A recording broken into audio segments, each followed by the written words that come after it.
Hello, everyone, and welcome to this episode of Langer at the Mic Live. This Habs not so much post-game show because we are still in the third period between the Montreal Canadiens and the Toronto Maple Leafs. And unless the Montreal Canadiens do what they did against the Ottawa Senators on a certain day in March 2014, where they were trailing 4-1 to the Ottawa Senators at home before Lars Eller, Brian Gionta, and then David Desharnais all scored, and David Desharnais took a sweep pass from PK Subban with about 0.03 or 0.06 seconds left, and then Francis Bouillon scored the overtime winner, then the Montreal Canadiens are very likely going to lose to the Toronto Maple Leafs tonight. So we're starting another Langer at the Mic Habs post-game show here before the game's even over because, I feel like it's more fun to just, talk about the Habs than watch them at, through most times this season. But you know what?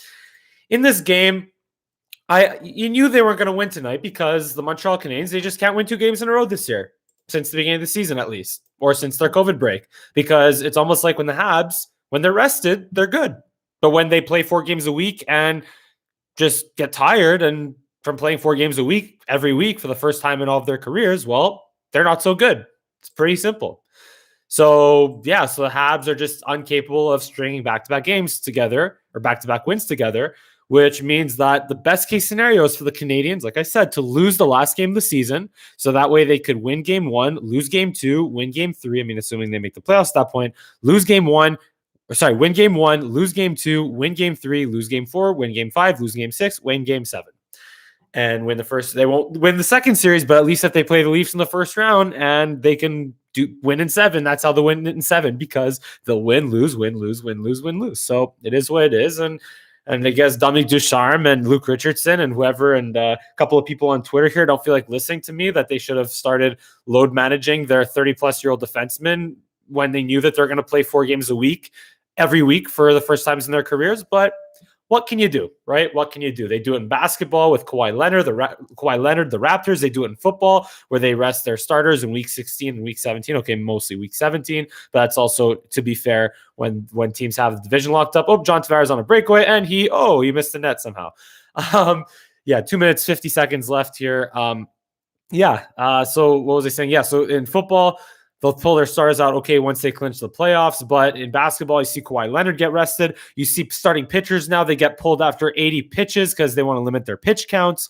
Like, honestly, what's more important, winning games in the regular season or winning in the playoffs? Well, winning in the playoffs. Obviously, you need to win the regular season to get to the playoffs, but when you're in a good position to already make the playoffs because the teams behind you are really, really bad and the teams behind you or the teams ahead of you are really, really good and you have no chance of catching them, well, maybe it would be a good idea to selectively choose when to play your best, your top players who clearly don't play well when they're fatigued, and when not to play them, and have a way of systematically playing them and not playing them once every couple weeks instead of playing them 23 minutes a night every night. That's just me. I'm just trying to be logical here.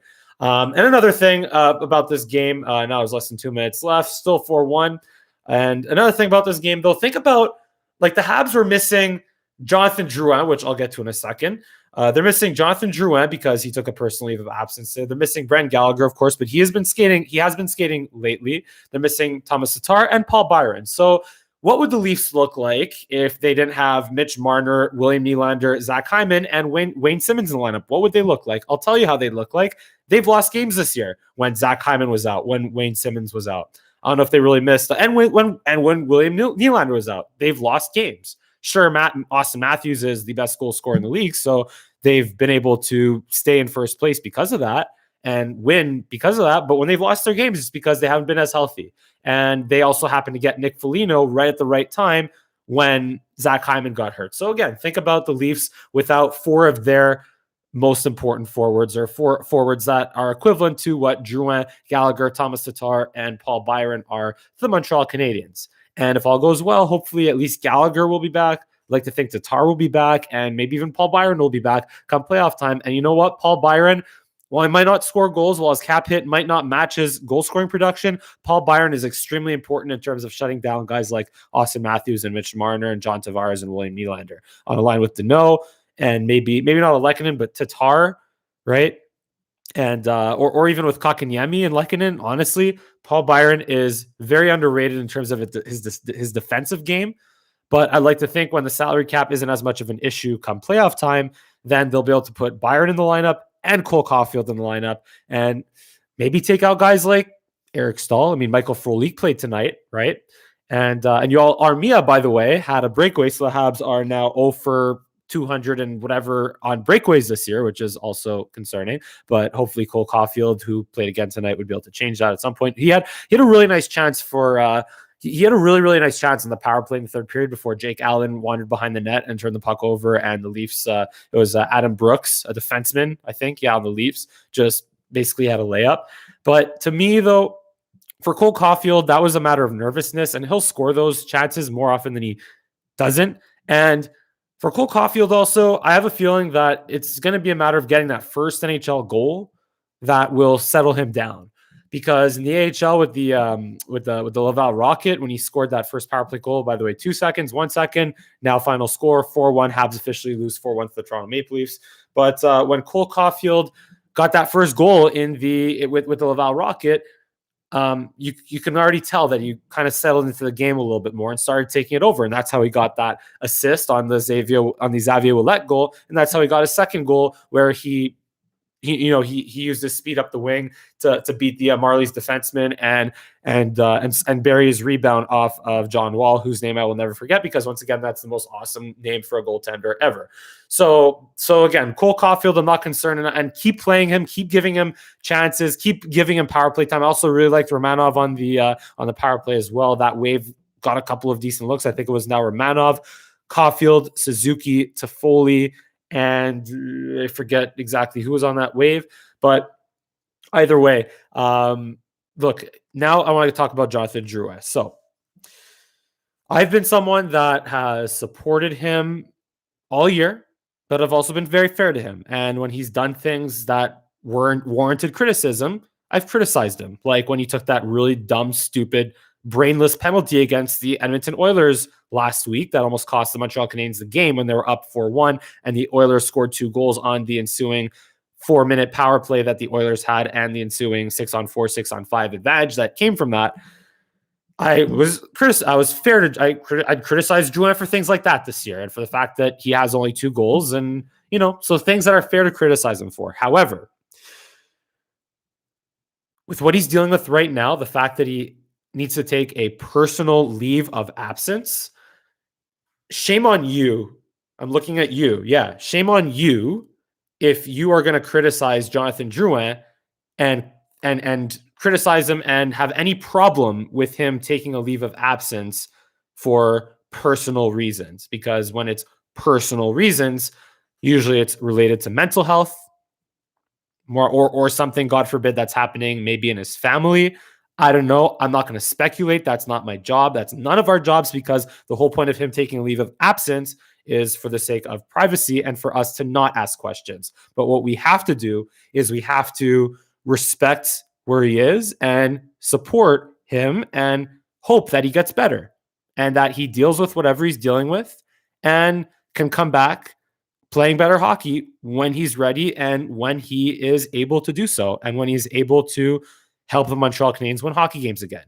Because who knows, maybe the reason why he's been struggling these past couple weeks is because of those personal reasons that have been affecting him and bothering him. So it's important to acknowledge that, the same way that Brendan Gallagher broke his thumb. And we'd love to say, oh, Brendan Gallagher is so tough because he stands in front of the net and he takes shots to the hand all the time. He breaks his thumb, breaks his wrist, and takes a beating, cross check, blah, blah, blah, and comes back. And when he gets hurt, it's okay. Tangible injuries, or Ben Sherratt breaks his hand in a fight so he can miss 6 to 8 weeks. But if Jonathan Drouin has to miss 6 to 8 weeks for personal reasons, we have to respect that. And if you're going to criticize him and have a problem with him taking this personal leave of absence, well, shame on you as a Habs fan and shame on you as a person, because that's not cool. And for people that deal with mental health issues, like myself as well, we got to treat it like we got to treat mental issues the same way we do physical issues. And yeah, there's more important things in hockey. Philip Deneau and his teammates said it perfectly today at when the reporters were asking questions about it. They said it perfectly, and and it was Phil Deneau that said some things are more important than hockey. So that's pretty much it with Jonathan Drouin. And my friend Noah Siegel London in the comments, as usual, leave a comment on whether you are concerned with the Montreal Canadiens do you think that this type of game that they played against the Leafs was because they were shorthanded or because they actually suck? Whatever you think, leave a comment in the comment section. And yeah, just getting to Noah's comment here. If his head wasn't going to be in the game, it's better he doesn't play. Hockey is as much a mental as it is a physical game, and it takes a toll on players in both regards. And that's just not just hockey. It's anything in life. Anything. Like if you are too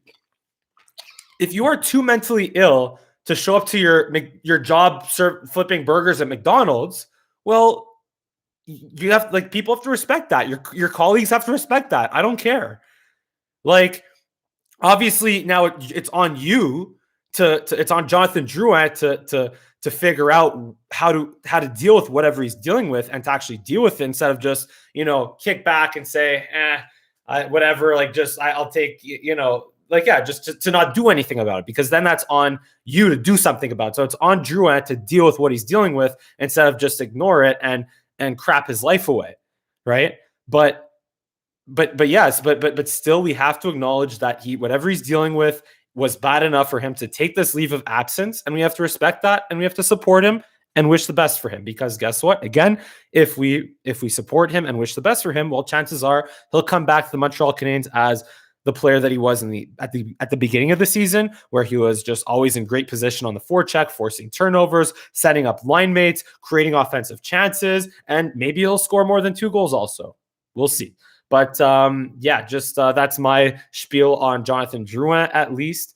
And honestly, look, in this game, just right off the bat, I mean, there isn't really much I can really say about this game other than, again, just the Habs were short at forward, and I mean that's not a pun on Cole Caufield or anything. I just thought of that now.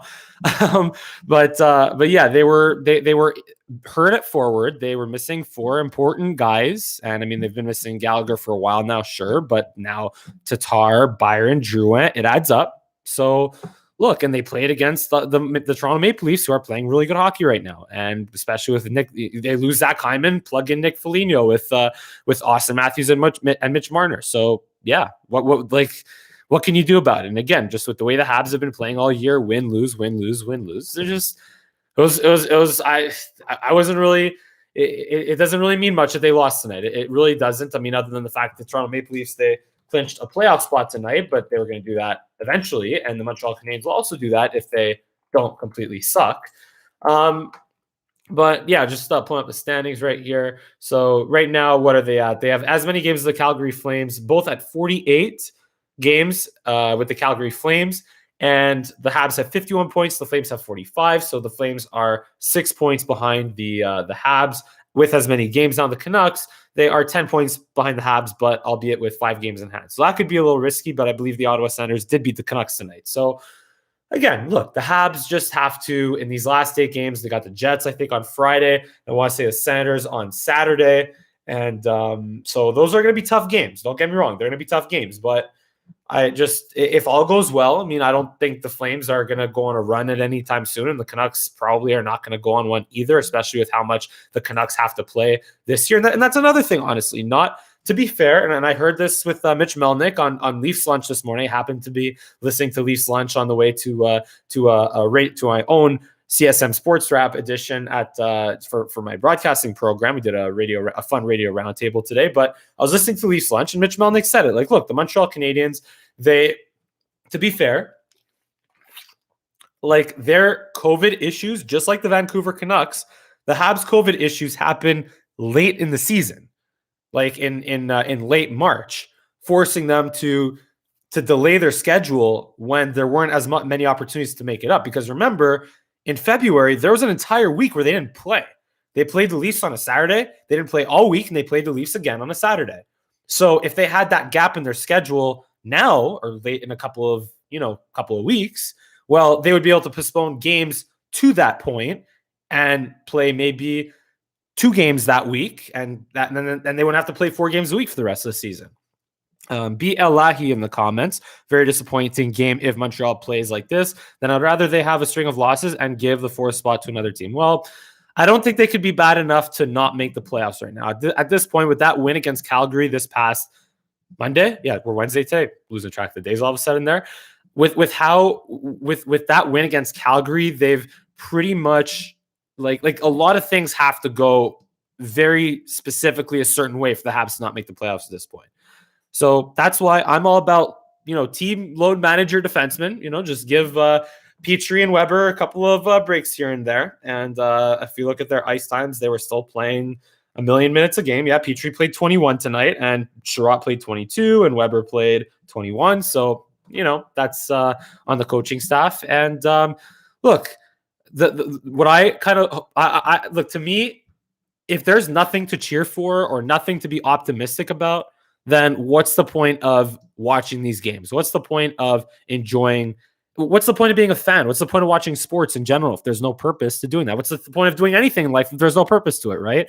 So I don't know. Me, I try to be realistic, but I also try to be optimistic and try to look forward to certain things and cheer for certain things. So if the Habs are really, really, really, really bad, like they were in 2017, 2018, well, yeah, okay. Cheer for them to lose and get a higher draft pick. And I guess also last year, I mean, look, to me also, I'll be honest, I'm on record on this channel for cheering for them to lose in the bubble so that they can get a shot at drafting Alexis Lafreniere. And if Alexis Lafreniere was a Montreal Canadien right now, would they be better? Possibly, maybe not right now, but definitely in a couple of years. But I also think that if they lost and drafted Alexis Lafreniere, if they lost to Pittsburgh in the bubble and had a chance to draft Alexis Lafreniere at first overall, well, then guys like Tyler Toffoli and Josh Anderson and Joel Edmondson would maybe not be as interested in playing here and signing here, and maybe Jeff Petrie and Brandon Gallagher as well. Maybe they would not have believed as much in staying here or signing here and winning here. So to me, it's all about be optimistic for these things. And to me, what I'm optimistic about, so with all this ranting, blah, blah, blah, what I'm getting to is I'd like to think that come playoff time, you'll get Brandon. If the Habs make it there, you'll get Brandon Gallagher back. Thomas Tatar will be back. Paul Byron will likely be back. Maybe Jonathan Drouin will be back. Maybe. But obviously, again, he's got to deal with what he's got to deal with as long as he's dealing with it. And obviously we got to support him through it. Just got to be very clear with that. And maybe we'll get Carey Price back. Maybe. But worst case, if not, Jake Allen has been fantastic all year. And he had a first really bad goal tonight where he went for a little adventure behind the net and decided to pass it to the Leafs forechecker who fed, I forget who the forechecker was there for the Leafs, but it was Adam Brooks that basically scored on a layup. So that was the first really, really bad goal that Jake Allen has really given up this year. But yeah, let's take it game by game. As Sheldon Keefe said today, take it game by game, one game at a time. And honestly, look, congrats to the Leafs for clinching a playoff spot, but they're going to do that anyway. And the Habs will probably clinch their playoff spot soon too, within another 6-7 games if things don't go horribly wrong for them. And yeah, and then just look, like I've been saying all year, none of these games matter until the playoffs. And right now, I would say, like, assuming the Habs would play the Leafs, I would probably take the Leafs to win in 6 games. But look, if the Leafs win in 6 games, it's better than them winning in 4 games. And if the Leafs and worse, and maybe best case scenario, look, the Habs with all the guys that they have that they brought in with Stanley Cup experience, with playoff experience, who knows? We saw what they did in 2010 against Washington. We saw what they did against the Boston Bruins many moons ago, back in 2004, 2002. And we also saw what they did in the bubble last year when no one gave them a chance against the Pittsburgh Penguins and no one gave them a chance against the Philadelphia Flyers, but they beat the Pittsburgh Penguins and they took the Philadelphia Flyers to the brim. So even if that, I don't care if you say that was a mirage and an anomaly and blah, blah, blah, whatever, but they've done it and they've proven that they can do it. It's just now, what do you have to do to put yourself in a position to do it? Well, again, be rested and just be rested and be in good shape mentally and physically. And that's if I am going to be concerned and negative about something, it's just my disbelief and my lack of faith in the coaching staff to put this team in a position to succeed in the playoffs, which is why, again, big picture is that, long term, if someone were to say we're going to hire Joel Bouchard, I'd be like, no, because we're going to hire Joel Bouchard, take Dominique Ducharme instead. So all this to say is Dominique Ducharme, I would not want to keep him at the expense of losing Joel Bouchard to another team. The same way that when it was a matter of keeping Jacques Martin or losing Guy Boucher, it was a little bit awkward because Jacques Martin just took the Habs to the 2010 conference finals. And that's when Guy Boucher got hired by the Tampa Bay Lightning that offseason. But in retrospect, that didn't really work out too well for the Montreal Canadiens. It didn't really work out as much for Guy Boucher, but at least Guy Boucher took Tampa to a Western Conference final. And yeah.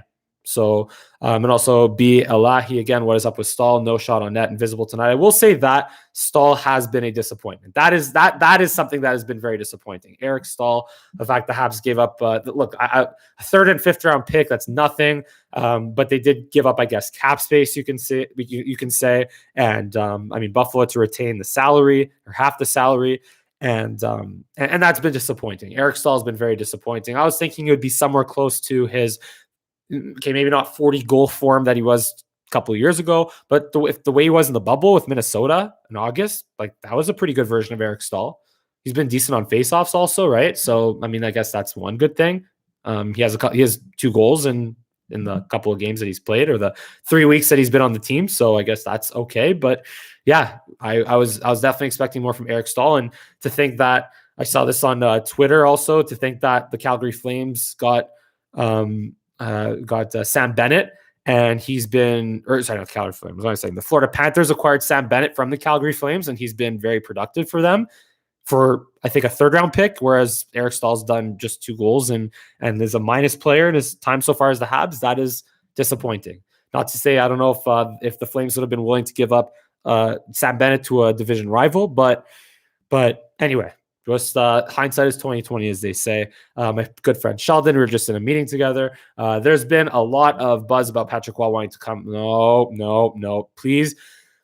The same way that we say, let's keep the Tsar as far away from us as possible. Let's keep Patrick Roy with all the love and respect for what he was as a goaltender, as a hockey player. Let's keep Patrick Roy as far away from the GM position and the head coaching position as possible. Please and thank you. That's it for that.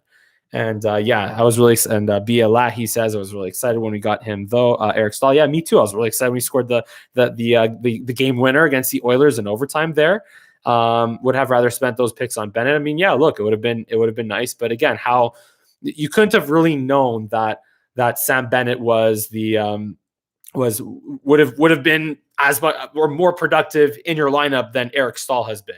You couldn't have really known that, because Sam Bennett was also, don't forget, Sam Bennett was really struggling in Calgary before also. So, I'm more disappointed in Eric Stahl, the player, than I am about Marc Bergevin trying to bring him in and appease the center situation. So, look, it is what it is. But Noah Siegel-London, was way hot-headed to be behind the bench, worse than Torts. There you go. Thank you for doing my work for me, Noah, in the comment section there. But that's pretty much it. That's pretty much all we got here. I guess when I start these post-game shows a little bit early during the game, just remind you guys that are tuning in, if the Habs are down by 2 or 3 goals and really sticking the joint and really playing bad hockey, I'm going to be here to pick you up on Langer at the mic. I'll start my stream here with 5 or sometimes even 10 minutes left in the third, or maybe, who knows, maybe halfway through the second if they are really pooping the bed. So, you can always find me here at Langer at the mic when the Habs are not playing well, especially, especially on games like tonight. So, as usual, thank you so much for tuning in. If you enjoy my commentary, give me a big thumbs up on this video. Subscribe to my channel. Give me a follow on Twitter, Instagram, TikTok at Mike Langer for all 3. Leave a comment on whether you think the Habs suck or tonight was just a matter of them being banged up at forward. But thank you so much for tuning into this edition of Langer at the Mic live. And also check out my interview with Montreal Expos legend Bill Lee. I did it on Sunday, but I uploaded it this morning. And also check out my mock draft preview. Got the NFL draft coming up tomorrow, and I'm going to be posting my live reaction to the Dallas Cowboys picks tomorrow night.